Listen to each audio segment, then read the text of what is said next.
شهر رمضان الذي أنزل فيه القرآن. بسم اللہ الرحمن الرحیم. السلام علیکم ورحمۃ اللہ وبرکاتہ. میں امید کرتی ہوں کہ آپ سب ایمان اور صحت کی بہترین حالتوں میں ہوں گے. اللہ سبحانہ تعالیٰ ہمیشہ آپ کو اچھے حالوں میں رکھے اور آپ کی طرف بڑھنے والے ہر شر کو خیر میں بدل دے. آمین. ڈے 2 موٹیویشنل آڈیوز اباؤٹ رمضان. الحمدللہ. رمضان کا اصل مقصد کیا ہے؟ روزوں کا اصل مقصد کیا ہے؟ رمضان کے ساتھ روزے اٹیچ ہے نا، جن کا مقصد کیا ہے؟ کیونکہ جب کسی چیز کا مقصد کلیئر ہو تو وہ کام کرنے میں آسانی ہو جاتی ہے، رائٹ؟ اور اگر وہ مقصد ہمارے ذہن میں کلیئر نہ ہو، گول کلیئر نہ ہو، تو ہم وہ کام نہیں کر پاتے. جیسے اگر آپ نے کسی ڈگری کے لیے، کوئی بھی ڈگری حاصل کرنے کے لیے آپ پڑھ رہے ہیں، ایگزامز دے رہے ہیں، اور اینڈ میں آپ وہ ڈگری نہ لیں تو آپ کی ساری محنت ضائع ہو جاتی ہے.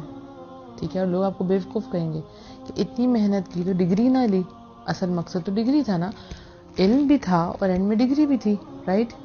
تو روزے رکھنے کے بعد آپ نے یہ دیکھنا ہے کہ جو روزے کا مقصد، اصل مقصد ہے، وہ پورا ہوا کہ نہیں ہوا، وہ مکمل ہوا کہ نہیں ہوا.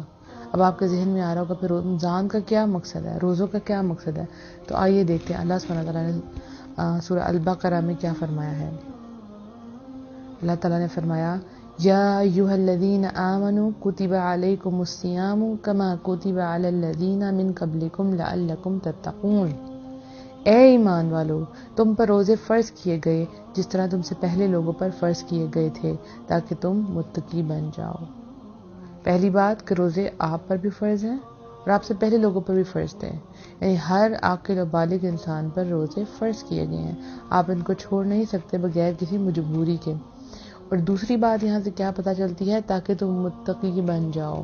یعنی روزے کا اصل جو مقصد ہے وہ کیوں فرض کیے گئے ہیں، لازم کر دی گئے ہیں تاکہ آپ متقی بن جائیں. متقی کون ہوتا ہے؟ جس میں تقویٰ کی صفت ہو جائے. اب تقویٰ کیا ہے؟ آج ہم انشاءاللہ اس آڈیو میں تقویٰ کو سمجھیں گے. تقویٰ ایک مکسچر ہے دو چیزوں کا، جس میں دونوں چیزیں برابر ہوتی ہیں اور اکٹھی چلتی ہیں. تقویٰ کہاں ہوتا ہے؟ دل میں. تو دل میں دو کیفیات ہوتی ہیں. نمبر 1 محبت، اللہ کی محبت، اور نمبر 2 اللہ کا خوف. اللہ کا خوف، اللہ کا ڈر، اسے کہتے ہیں تقویٰ. اکثر لوگوں نے یہ نام سنا ہوگا، تقویٰ تقویٰ تقویٰ کی بات کرتے ہیں، لیکن تقویٰ ہے کیا؟ تقویٰ کیا ہے؟ نمبر 1 محبت، اللہ کی محبت. اللہ کی ایسی محبت جس میں انسان نیک اعمال کرتا ہے، ان نیکیوں کی طرف جاتا ہے، دوڑتا ہے. تو آپ نے اپنے آپ کو چیک کرنا ہے کہ اس رمضان میں آپ کے اندر کتنا تقویٰ ہے، یعنی آپ کی نیکیوں کی کیا سپیڈ ہے. آپ نے اپنی سپیڈ کو چیک کرنا ہے. یعنی آپ نے دیکھنا آپ نے کتنا قرآن پڑھا، آپ نے کتنا اللہ کا ذکر کیا، آپ نے کتنا قیام اللیل یعنی راتوں کو قیام کیا، کتنی تراویحیں پڑھی، تہجد پڑھی، کتنا صدقات دیے آپ نے، کتنا آپ نے لوگوں کی مدد کی ہے. یہ سب کچھ آپ کب کریں گے؟ جب آپ کو اللہ سے محبت ہوگی، رائٹ؟ آپ کے دل میں محبت ہوگی تو پھر آپ اللہ کا شکر بھی ادا کریں گے، پھر محبت کے ساتھ شکر بھی آ جائے گا انشاءاللہ. پھر آپ اعتکاف بھی کریں گے، پھر آپ لیلۃ القدر کی تلاش بھی کریں گے. اور دوسری طرف کیا؟ اللہ کا خوف. یعنی اس کے ساتھ مطلب یہ نہیں کہ ایک چیز زیادہ ہے دوسری چیز کم، یا ایک چیز ہے اور دوسری چیز نہیں. یعنی اللہ سے محبت ہے اور اللہ کا خوف نہیں ہے، یا اللہ کا خوف تو ہے، اللہ کا ڈر تو ہے، لیکن اللہ سے محبت نہیں ہے. نہیں، دونوں چیزیں ساتھ ہوں گی. تو دوسری چیز کیا؟ اللہ کا خوف. جب انسان میں اللہ کا خوف ہوگا وہ برائیوں سے رکے گا، اپنے آپ کو برے کاموں سے بچائے گا، کیونکہ اس کو پتہ ہے کہ اس کا انجام کیا ہے اور اللہ مجھ سے ناراض ہوگا اور مجھ پہ عذاب ہوگا. تو اللہ کے خوف میں اپنے آپ کو برائیوں سے روکتا ہے. ٹھیک ہے؟ اب آپ نے دیکھنا ہے کہ اس رمضان میں روزے رکھ کے آپ اپنے آپ کو کتنا روکتے ہیں. ایک تو ہے کھانے پینے سے روکنا، ٹھیک ہے نا، لیکن اس کے ساتھ ساتھ ہے اپنے آپ کو برائیوں سے کیسے روکتے ہیں. برے خیالات آ رہے ہیں، برے کام کرنے کو دل کر رہا ہے، آپ کیسے اپنے آپ کو روکتے ہیں؟ تو پھر کیا ہوگا؟ صبر آئے گا آپ کے اندر. تو یہ مہینہ جو ہے صبر کا بھی ہے کہ کیسے آپ اپنے آپ کو صبر کے ساتھ برائیوں سے روکتے ہیں، نیکیوں کی طرف لے کے جاتے ہیں. ٹھیک ہے؟ تو آپ نے چیک کرنا ہے کہ آپ نے کتنے برے اعمال کو چھوڑا ہے. حدیث ہے، صحیح بخاری کی حدیث ہے، جس نے جھوٹ، بیہودہ اعمال اور بیہودہ باتوں کو نہ چھوڑا تو اللہ تعالیٰ کو کوئی ضرورت نہیں کہ وہ شخص کھانا پینا چھوڑ دیں. یعنی ایک انسان جو کھانا پینا چھوڑتا ہے روزے کی حالت میں، لیکن دوسری طرف وہ جھوٹ بولتا ہے اپنے منہ سے، پھر بیہودہ اعمال کرتا ہے، برے کام کرتا ہے. اکثر لوگ روزہ رکھ کے فلمیں، ڈرامے، گانے یہ سب کچھ دیکھتے ہیں، لمبے لمبے ٹی وی شوز دیکھتے ہیں، ٹھیک ہے، اور بیہودہ باتیں، اور جو بیہودہ باتوں سے اپنے آپ کو نہیں روکتا تو پھر کوئی ضرورت نہیں. پھر اللہ یہ نہیں دیکھے گا کہ اس نے روزہ رکھا ہوا ہے. کیوں؟ کیونکہ اصل میں روزہ تو تربیت کا نام ہے، جس میں اللہ سبحانہ وتعالیٰ آپ کی تربیت کرواتے ہیں، آپ کو پریکٹس کرواتے ہیں، آپ کے اندر برداشت لے کے آتے ہیں کہ وہ جائز چیزیں، وہ حلال چیزیں جو اللہ نے آپ سے روک لی ہیں، کھانا پینا یہ سب کچھ حلال ہے، لیکن وہ جائز چیزیں چھوڑتے وقت جب آپ کے اندر برداشت آئے گا تو پھر آپ برائیوں سے دور ہو جائیں گے. پھر برائیوں سے دور رہنا آپ کے لیے آسان ہے، جو اللہ تعالیٰ نے آپ کے لیے حرام کر دی ہیں. تو حلال سے روک کر بیسیکلی آپ کو حرام سے رکنے کی پریکٹس کرائی جاتی ہے. اب ایک انسان روزہ رکھتا ہے لیکن اس کے ساتھ برے اعمال سے نہیں رکتا، اس کا مطلب اس کا روزے کا مقصد پورا نہیں ہو رہا. تو آپ نے چیک کرنا ہے کہ آپ کے اندر اگر تبدیلی آئی ہے تو کیا آپ اپنے اللہ کے خوف سے اپنے برائیوں کو چھوڑیں. کئی مدرس کو میں نے دیکھا ہے کہ وہ بچوں کو روزہ رکھواتی ہیں اور پھر سلا دیتی ہیں اور پھر مغرب کے ٹائم اٹھاتے ہیں. یعنی بچوں کی روٹین بن گئی ہوئی ہے کہ وہ ساری رات جاگتے رہتے ہیں، ٹھیک ہے، فجر کے بعد سوتے ہیں اور اس کے بعد ان کی امی جو ہے ان کو عصر یا مغرب کے ٹائم اٹھا دیتی ہیں. بچے کوئی نماز ہی ادا نہیں کرتے، اور ایون یہ کہ سحری کرنے کے فوراً بعد ان کو غنودگی اور نیند آنا شروع ہو جاتی ہے اور پھر وہ نماز بھی نہیں پڑھتے. یعنی روزہ فرض تھا اور جو فرض نمازیں 5 تھی تو ایک فرض ادا کر کے باقی 5 فرض سے چھڑایا گیا. تو آپ کو کیا خیال ہے اس بندے کا روزہ کیسا ہوگا؟ پھر وہ بس ایسے ہی ہے کہ بس اس نے کھانا پینا چھوڑا ہوا، بس اس نے کھانا پینا چھوڑا ہوا. تو آپ نے یہ دھیان رکھنا ہے، دیکھنا ہے کہ کیا آپ نے واقعی اللہ کے خوف سے برے اعمال کو چھوڑا ہے کہ نہیں چھوڑا. پھر اللہ کا خوف آئے گا تو آپ لوگوں کے ساتھ اچھا سلوک کریں گے، ٹھیک ہے، آپ کسی کے ساتھ برا سلوک نہیں کریں گے، آپ ہمدردی کریں گے. تو یہ ہمدردی کرنے کا بھی مہینہ ہے. آپ لوگوں کو راشن دیں، ان کے قرض ادا کر دیں، صدقات دیں اور لوگوں کی ہیلپ کریں، جیسے بھی آپ کر سکتے ہیں. جو بھی اللہ سبحانہ تعالیٰ نے آپ کو صلاحیت عطا فرمائی آپ اس کا استعمال کریں اور لوگوں کی مدد کریں. اپنے پیارے ورڈز کے ساتھ لوگوں کو خوش کریں، اپنا اخلاق بہتر کریں، ٹھیک ہے. ایک جو مسلمان ہے اس کا اخلاق بہت کاؤنٹ کرتا ہے، اور دین کو پھیلانے کے لیے سب سے بہترین چیز ہے اچھا اخلاق ہے. تو آپ نے دیکھنا ہے کہ آپ کا اخلاق بہتر ہوا ہے کہ نہیں ہوا. اور اخلاق تب بھی بہتر ہوگا جب آپ اللہ کے خوف سے اپنی زبانوں کو کنٹرول کر لیں گے.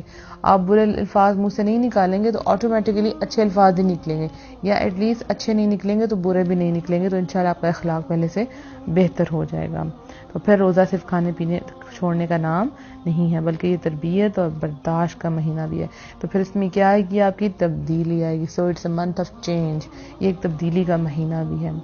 آپ دیکھیں کہ جب رمضان کا مہینہ آتا ہے تو اللہ سبحانہ تعالیٰ جنت کے دروازے کھول دیتا ہے اور جہنم کے دروازے بند کر دیتا ہے، اور جو بڑے بڑے شیطان ہیں ان کو قید کر لیتا ہے. تو اللہ سبحانہ تعالیٰ نے ہمارے لیے اتنی آسانی کر دی کہ تاکہ ہم اپنے عمل آسانی سے کر سکیں، تاکہ چینج جو ہے ان 30 ڈیز میں آسانی سے آ جائے اور پورا جو سال ہے اس پہ عمل کر سکیں. تو اس کے لیے اللہ سبحانہ تعالیٰ نے کیا کیا کہ شیطان کو ہی قید کر دیا، بڑے بڑے شیطانوں کو، میجر شیطانوں کو، تاکہ ہمارے لیے کام کرنا آسان ہو جائے. دیکھیں اگر 2 دروازے ہیں، ایک دروازے اس پار آپ کو آگ نظر آ رہی ہے لیکن وہ دروازہ بند ہے، اور دوسرا دروازہ جو ہے اس کے اس پار پھول ہیں، خوشبو ہے، اور وہ دروازہ کھلا ہوا ہے. تو آٹومیٹیکلی آپ کھلے دروازے کی طرف مطمئن ہو کے بڑھیں گے، کیونکہ دوسری طرف آپ کو جو نظر آ رہی آگ وہ ہے تو قید، تو وہ آپ کو جلا نہیں سکتی. تو آپ تیزی سے دوڑ کے جائیں گے اور آسانی سے اپنے منزل تک پہنچ جائیں گے. تو اللہ سبحانہ تعالیٰ نے اس منتھ آف چینج کے لیے شیطان کو بھی قید کر دیا. اب آپ کے لیے تمام حجتیں مکمل ہو چکی ہیں، ٹھیک ہے، آپ کوئی بہانہ نہیں کر سکتے. تو آپ کا روزے کا مقصد کیا ہے کہ آپ نے دیکھنا ہے کہ آپ کے اندر تقویٰ آیا کہ نہیں آیا، آپ کے اندر اللہ کی محبت اور آپ اخلاص سے کام کر رہے ہیں کہ نہیں کر رہے، اور آپ برائیوں سے اس لیے رک رہے ہیں کہ اللہ سبحانہ تعالیٰ ناراض ہوگا. اور ہر وقت آپ کے اندر ایک چیک اینڈ بیلنس رہتا ہے کہ اللہ اس سے راضی ہوگا کہ ناراض ہوگا، اللہ راضی ہوگا کہ ناراض ہوگا. آپ دیکھیں گے آپ کے اندر چینج آ جائے گا. آپ نے خود روز اپنے آپ کو نمبر دینے ہیں کہ آج آپ کا تقویٰ کا لیول کیا تھا، 10 آؤٹ آف 9 کیا ہے آپ کا، رائٹ، 9 آؤٹ آف 10 کیا ہے آپ کا. یہ سب کچھ آپ نے دیکھنا ہے. تو پھر آپ نے اس میں اگر کبھی کمی بیشی ہو گئی تو آپ نے اللہ سبحانہ تعالیٰ سے معافی مانگنی ہے، کیونکہ ظاہر انسان ہے، پرفیکشن تو اس کے اندر نہیں ہے. وہ کوشش کرتا ہے تو کہیں کمی آ جائے، کوئی برے الفاظ آپ کے منہ سے نکل جائے، کچھ بھی ہو جائے، تو آپ نے معافی مانگ لینی ہے. اور اللہ سبحانہ تعالیٰ نے اتنا اچھا ہمارے لیے ایک پلان کر کے رکھا ہے، اتنا اچھا حل رکھا ہوا ہے کہ رمضان کے اینڈ پہ فطرانہ ادا کیا جاتا ہے. اس کی وجہ سے پھر جو کمی بیشی ہوتی ہے روزوں میں وہ کمی بیشی پوری ہو جاتی ہے. اور اس کے علاوہ آپ نے اللہ سے مدد مانگنی ہے، کیونکہ کوئی بھی ہم ٹاسک جب کرنے لگتے ہیں چاہے وہ مقصد کتنا بڑا ہے چھوٹا ہے تو آپ کو اللہ کی مدد چاہیے ہوتی ہے. تو وہ کیسے آئے گی؟ تقویٰ کی دعاؤں سے. یعنی اگر آپ نے اپنے اندر صفت پیدا کرنی ہے تقویٰ کی تو پھر تقویٰ کی دعائیں مانگنی ہیں آپ نے، کیونکہ یہ دعاؤں کا مہینہ بھی ہے. دعائیں ذکر ہے نا، تو یہ ذکر کرنے کا مہینہ بھی ہے. کیسی دعائیں مانگنی ہے آپ نے؟ اللہم انی اسألک الہدی والتقی والعفاف والغنی. ترجمہ ہے اے اللہ بے شک میں تجھ سے ہدایت، تقوی، پاک دامنی اور بے نیازی کا سوال کرتا ہوں. اسی طرح ایک اور دعا ہے، اللہم آت نفسی تقواہا وزکیہا انت خیر من زکاہا انت ولیہا ومولاہا. اے اللہ میرے نفس کو اس کا تقوی عطا کر اور اس کو پاک رکھ، تو ہی بہتر ہے جو اس کو پاکیزہ بنا سکے، تو ہی اس کا ولی اور مددگار ہے. الحمدللہ. تو یہ دونوں دعائیں آپ نے یاد کر لینی ہیں، اس کو نوٹ کر لیں اور اس کو آپ گوگل پہ بھی سرچ کر سکتے ہیں. اگر میں نے جلدی بولی ہے میں کوشش کروں گی کہ یہ دعائیں آپ کو لکھ کے جو ہے وہ سینڈ کر دوں انشاءاللہ. تو آپ نے اللہ تعالیٰ سے دعائیں مانگنی ہے، دعائیں مانگنے سے آسانی آتی ہے اور آپ نے اپنے آپ کو چیک کرنا ہے کہ آپ کا ہر دن پہلے دن سے بہتر ہے کہ نہیں. یعنی 30 ڈیز ہے رمضان کے، تو آپ نے چیک کرنا ہے کہ جو آپ کا میٹر ہے وہ 30 ڈیز میں اس کی ریڈنگ کہاں کہاں گئی ہے. کبھی ہائی ہوگا کبھی لو ہوگا، لیکن کبھی ایسا نہ ہو کہ یہ زیرو پہ چلا جائے. ٹھیک ہے. اللہ سبحانہ تعالیٰ ہم سب کو اپنے جو ہمارا مقصد ہے رمضان کا، روزوں کا، وہ پورا کرنے کی توفیق عطا فرمائے اور ہم سب میں تقویٰ کی صفت آ جائے. السلام علیکم ورحمۃ اللہ وبرکاتہ.